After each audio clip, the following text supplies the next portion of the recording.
I love the way it smells. I said the exact same thing last time. Why do I only say these things when I'm down on my luck? So you noticed. This isn't something I'm meant to discuss with ordinary people, but I suppose I can let you in on the secret. As you know, visions are external magical foci that only a small minority of people possess. They use these visions to channel elemental power. In truth, every wielder of a vision is one who can attain godhood and ascend to Celestia. We call such people allogenes.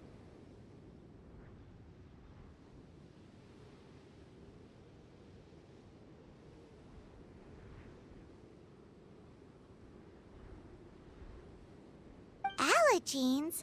Paimon's never heard of them before. That's because this is a secret that only Archons are privy to. We don't need primitive tools like visions. Instead, each Archon has an internal magical focus that resonates directly with Celestia itself, known as a gnosis. It's just a glowing glass ball I carry around to avoid suspicion.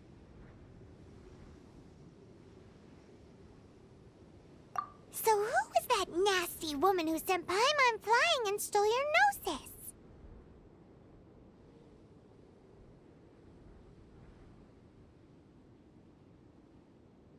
Her name is Signora, number 8 of the Harbingers. She and the rest of the Harbingers have been given godlike executive authority by the Tsaritsa of Snezhnaya, and with it, strength surpassing that of other mortals. The Tsaritsa of Snezhnaya? Isn't that... Indeed.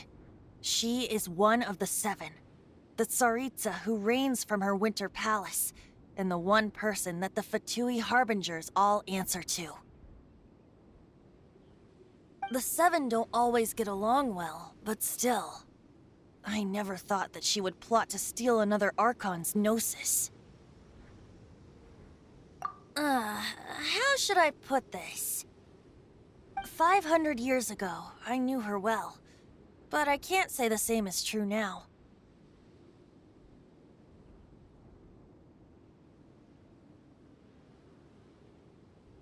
You see, a certain catastrophe happened 500 years ago, and after that, she cut off all ties with me. But we can save discussion of the Cryo Archon and the Fatui for another day. If you seek the rest of the 7, many difficulties lie ahead of you still.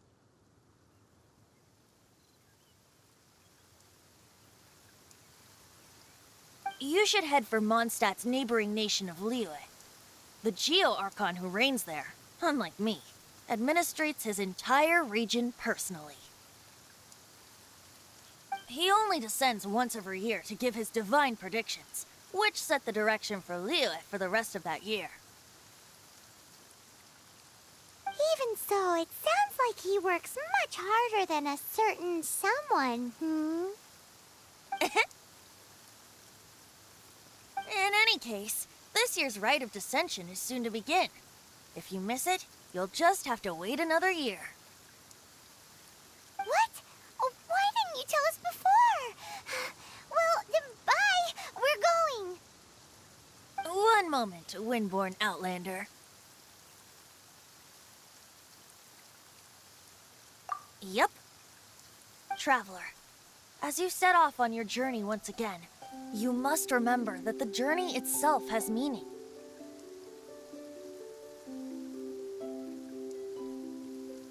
The birds of Tevat, the songs in the cities, the Tsaritsa, her Fatui and the monsters, they are all part of your journey. The destination is not everything, so before you reach the end, keep your eyes open. Use the chance to take in the world around you. Great. So, that's that for the Animo Archon's admonishments. Back to Venti time. If you want to chat, now's the time. A bard stays not always in a single climb.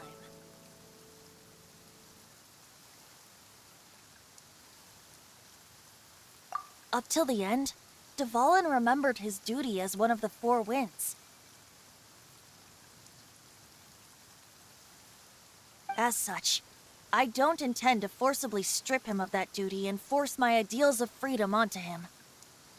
I just hope that Dvalin will be able to choose for himself and understand what freedom is. Before I became an Archon, I too was taught the meaning of freedom in this way by a friend. If you want to chat, now's the time. A bard stays not always in a single climb. That Fatui lady didn't hang around, did she? She just grabbed your gnosis and left? She wanted to avoid any eyewitnesses from the Knights of Favonius. The slightest slip-up here would have destroyed the Fatui's diplomatic relations with the Knights. So they're just gonna keep acting like Mondstadt's allies as if nothing happened? If only the Seven Nations had banded together against the Abyss Order in the first place.